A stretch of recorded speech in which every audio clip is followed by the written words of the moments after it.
welcome Heather Kurtenbach. In a moment. Please have a seat.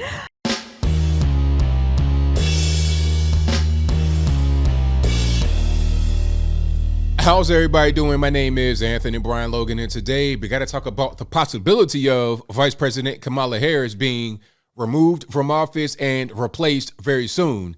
Now, before I say anything else, I've got to say this. We're talking about a rumor right now. This may or may not happen. It could happen soon. It could happen later. I don't know. But there are very credible sources on the inside, allegedly, who were saying this is a real thing and could happen sometime in the future. Now, some of you guys might be surprised. Why would they get rid of Kamala Harris? After all, isn't she the first black female vice president? She got the chucks and the pearls, and she's intersectional, all this and that and the third. This is a great moment in time for America. Why would this so-called progressive administration get her out of the way? I have my opinion about that, but before I get into that, let's roll the clip. In this clip, you'll see a DC insider talk about what's happening in a little bit more detail. And after we get done watching that, I'll come back. I'll talk about what he said, and then I'll give you the rest of my 2 cents and my deep detail analysis. And then I'll wrap it on up with a nice bow on top. So without further ado, let's go ahead and roll it. Fox News alert breaking in Washington tonight, where our Capitol Hill correspondent Chad Pergram tells us he's been hearing whispers suggesting there could be some new high-profile confirmation hearings on the horizon in the House of Representatives. Why is this a big deal? Because the House does not confirm normal nominees, but it does confirm vice presidential nominees. Does this have something to do with Kamala Harris? It's no secret she's been running out of favor with the Biden team. Over the weekend, someone at the White House leaked several stories criticizing Kamala for her constant gaffes and awkward laugh. The vice president's office responded to those leaks by leaking a story of its own, calling the Biden team racist. Chad Pergram joins me now. Chad, so what exactly are you hearing? Good evening, Jesse. Well, there's a lot of conjecture right now about the future of Vice President Harris and her lagging poll numbers. This happened at the White House yesterday during the ceremony to sign the infrastructure bill. Please welcome Heather Kurtenbach. In a moment. The faux pas was probably not intentional, but it underscored issues some have in the Biden administration with Harris. Now, here's a window into my world. As you know, I appreciate congressional process and mechanics. So I got a message recently from someone who knows Capitol Hill very well, and they suggested I should familiarize myself with the process to confirm a vacancy for the vice president in the Senate and in the House. To be clear, this is not something to say that something is afoot here, but I always do my homework, especially about process. Vice President Nelson Rockefeller, who served under President Ford, was the last vice president confirmed by Congress. The Senate and House must confirm a vice president. Jesse?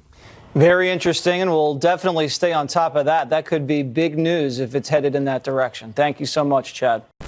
All right, so you saw that, you heard that. Now, there's so much to say, I don't know where to begin. First things first, I'm not surprised at all. If you guys have been watching me or anyone else, or just have been looking at television for the past few months, even before she got in office, go back to the campaign trail. Where was she polling at when she was running for president? Like at 0%. People like Pete Buttigieg were coming in way ahead of her, and he lost in tremendous fashion. So why would she have a lot of support from anybody? She's at like a 28% approval rating, some kind of really, really low number. Nobody should be surprised at what's going on. Now, some are going to say, well, she's black and she's a female. That doesn't matter when you're on the left. That only matters if they want to weaponize it against people. Your race and your identity is weaponized against enemies. But when you are among so-called friends, that doesn't even really matter. Okay, it's your performance. Are you doing a good job or are you doing a bad job? If you're doing a bad job, you're going to be out of here, black or no black, woman or no woman. That's how it goes. Okay. And if you're getting in the way of the administration, if you're going out there, you're cackling and gaffing, okay, you got to go. So that's probably what's happening right here. And it's no surprise because there have been a bunch of back and forth, allegedly. Biden talking about she's messing up. Kamala Harris and her team talking about the Biden administration are messing up. There's no surprise here. Now, my question before I go any further would be to those who support Joe Biden because of Kamala Harris, because she's the first black female vice president, the first black woman in this position and a high level of power like that.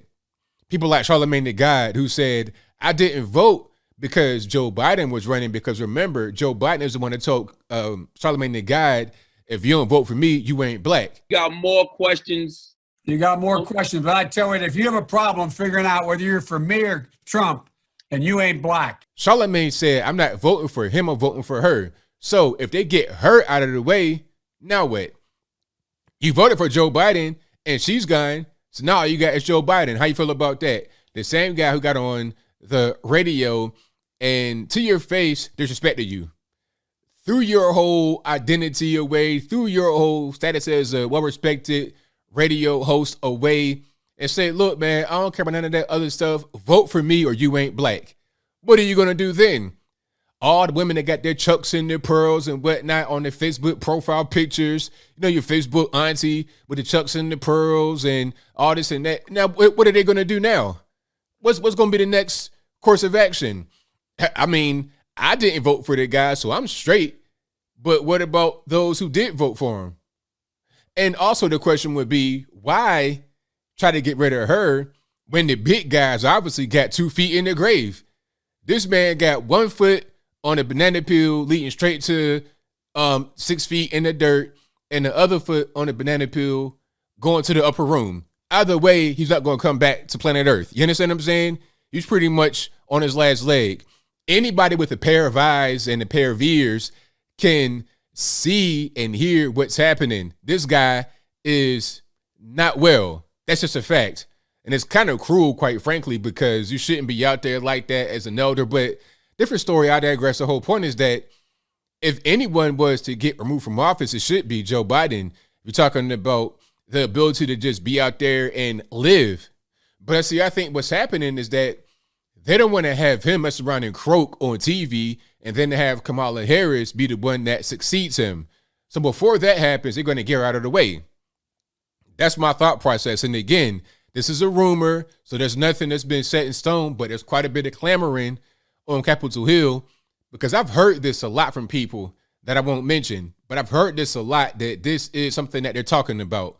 They may be able to resolve it and it may not come to this, but it may happen. So they don't want her to be in the way, and they know that Joe Biden might go ahead and just go somewhere else. So the question would be, who would be the president afterward? I think the next in line would be the Speaker of the House. Now, as you saw in that clip, they're talking about convening to confirm a House member and also maybe the vice president. So who would the House member be? I mean, let's just put 2 and 2 together. So they might try to make Nancy Pelosi be the president. I mean, if I'm wrong about the line of succession, y'all let me know in the comments. But there's going to be an issue there. There's most certainly going to be an issue. And I'm not really sure what's going to happen. But either way, it's going to be some problems. Because if the people that are in there right now can't get it done, then it won't be any better when they replace them with who they want. It might be worse, quite frankly, because Joe Biden is not a leader. He won't create ideas for himself. See, Donald Trump was the kind of guy that would confer with people and create ideas and try things, try strategies that just kind of make sense for the American people. But Joe Biden and Kamala Harris are just going out there with an itinerary handed to them by their handlers, and they do what they're told. You saw Joe Biden out there talking about, I was told to call on this person at my press conference. Trump didn't do that. So you may have the next person that come in there, whoever that may be. Y'all speculate about that in the comments below. Whoever that may be may try to be leading from the front and come up with all kind of crazy ideas. Okay, minimum wage, $80 an hour. You never know what's going to happen. You never know. But either way it goes, I think Kamala Harris is pretty much a wrap.